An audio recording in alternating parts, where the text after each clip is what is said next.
The class speaker was selected by members of the student wing. At this time, I'm going to turn the microphone over to the class speaker for Class O 2008-3, a member of B Squadron from the 118th Airlift Wing, Tennessee Air National Guard, O.C. John Fesler.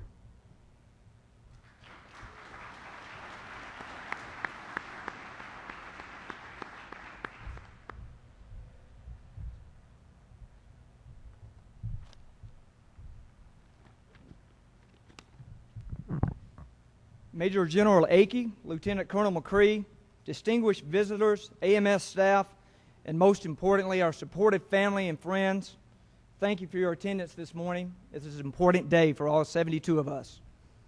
I'm Officer Candidate Fesler, and I will be speaking with you about Class O-2008-3. First, I want to thank my fellow officer candidates in the crowd for placing their trust in me by allowing me to speak on their behalf. It's an honor I will soon not forget. Family members and friends here today, without your love, support, and guidance, none of us would be preparing to put the gold bars on this morning. We joined the Air National Guard for not only because of a sense of duty to our country and respective states, but because we also want to protect our families from the world's dangers. We will need your continued and unwavering support as America continues to face threats from abroad. 6 weeks ago, this group of 72 before you arrived at McGee-Tyson in pursuit of a dream, the dream of becoming a commissioned officer in the Air National Guard. We have gone from not knowing each other to getting acquainted with our roommates, to branching out and forming relationships with our squadron mates, to finally becoming a fully operational, cohesive wing of 72 sitting before you. Each and every one of us have been forced outside of our comfort levels, and each and every one of us are stronger because of it. In the early days of training, Lieutenant Colonel McCree, along with the faculty advisors and MTLs, told us to trust the process and embrace the opportunity that was before us. Trusting the process was not exactly easy in the early days, when it took almost an hour to get to the dining facility, which was only 150 yards from the classroom. Those 150 yards were the most dreaded of the day and is commonly referred to by Major Colstrom as the longest 150 yards in the Air Force. The most spoken word during the first week was drop, meaning, of course, someone messed up, even if we thought we had got something right. As the class phased, so did the staff. They went from correcting everything we did to becoming a coach and finally a mentor in the final days of training.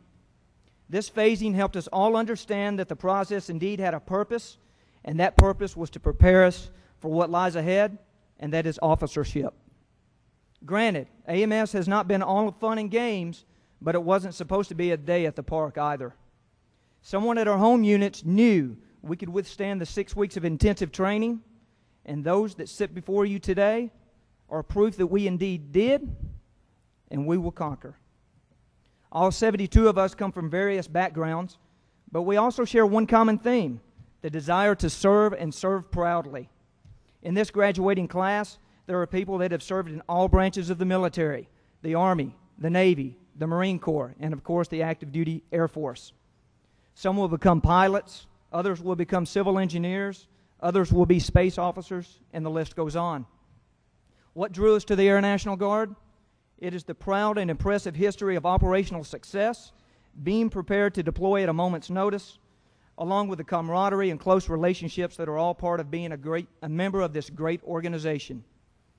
The days of a traditional guardsman reporting for duty 1 weekend a month and 2 weeks a year are all but over. Since 9/11, approximately 50,000 Air National Guardsmen have answered our nation's call and have deployed to Afghanistan, Iraq, and places in between.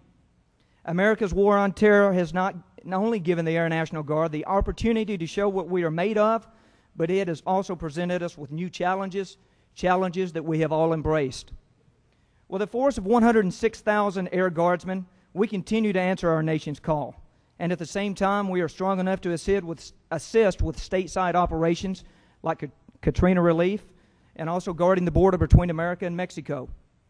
We are small in comparison to other components of the military, but we are also some of the most skilled, technically proficient, loyal, and dedicated members of all the armed forces. We do more with less and continue to prove our worth every day. Approximately 40% of the Air Guardsmen in uniform today are eligible for retirement, but they choose to stay and serve because of their dedication and loyalty to the missions that we are tasked with. Hopefully you have a clearer understanding of what it's like to be an Air National Guardsman. That is why the 72 of us are here today.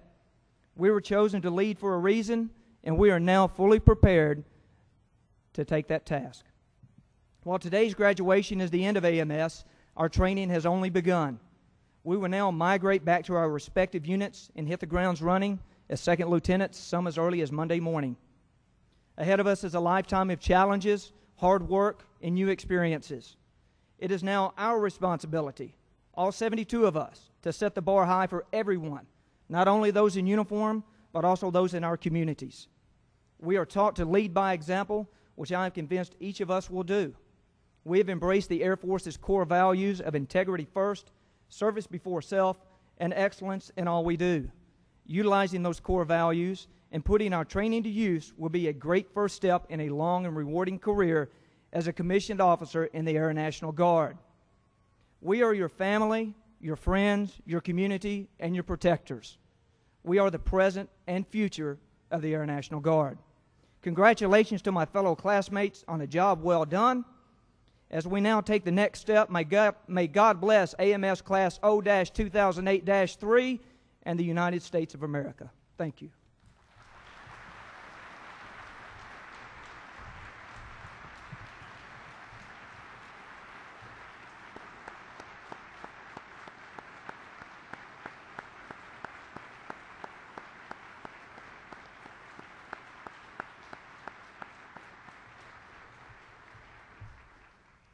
Thank you, O.C. Fesler.